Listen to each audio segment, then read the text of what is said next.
A consciência do homem atual é baseada na mecânica do seu pensamento. O homem confunde consciência com o que ele pensa, por exemplo. Então existe uma mecânica de pensamento, existe esse pensamento mecânico, essa forma de pensar, e o homem mistura isto, pensa que isto é a sua consciência. Isto pode ser até uma secreção do seu cérebro, isto pode ser até um movimento da sua mente, mas não a sua consciência. E esse pensamento mecânico do homem, esse pensamento que o homem aprende a pensar, ou absorve dos outros e fica pensando como todo mundo, é um pensamento que é formado de sentimentos e de hábitos presos à matéria densa. Então o pensamento do homem, no fundo, é concreto.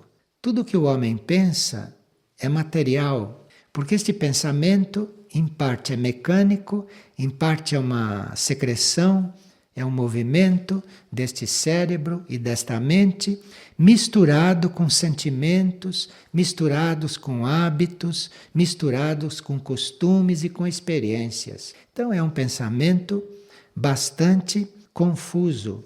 E isto é o que é a base para esta humanidade, é o pensamento do homem. Então é preciso que uma energia interior desperte neste homem, é preciso que um núcleo que não é núcleo pensante, que é a alma, que é o eu superior, é preciso que um núcleo que não é pensante, que este núcleo se eleve, irradie, que é para tirar o pensamento do homem deste nível obscuro, que é o pensamento humano, misturado com sentimentos e misturado com todas as experiências dele. Hoje, um homem não consegue pensar desligado do que ele sente. Ele não consegue pensar desligado do que ele já viveu. O pensamento dele é produto do que ele já viveu. É uma fabricação de todas as experiências que ele já teve. E até que este homem desconfie do que ele pensa, até que ele perceba que o que ele pensa não é a consciência dele, mas que aquilo é um mecanismo viciado, dependendo da formação dele, dependendo do que ele viveu até aqui.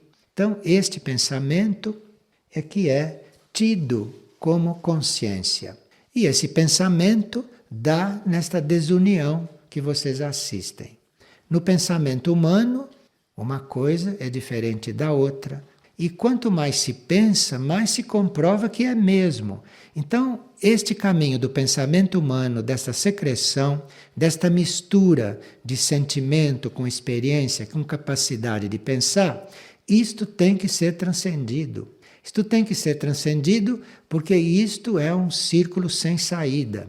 Por melhor que a gente pense, por mais educado que seja o pensamento, isso está misturado com aquilo que nós já experimentamos, já vivemos, enfim, que não tem mais valor nenhum. E se nós entramos em contato com esse nosso centro que não pensa, que entramos em contato com esta alma, com este eu superior, que não tem pensamento, mas que tem um conhecimento, então neste momento nós vamos ver a diferença entre aquilo que vem de dentro e aquilo que nós somos capazes de elaborar.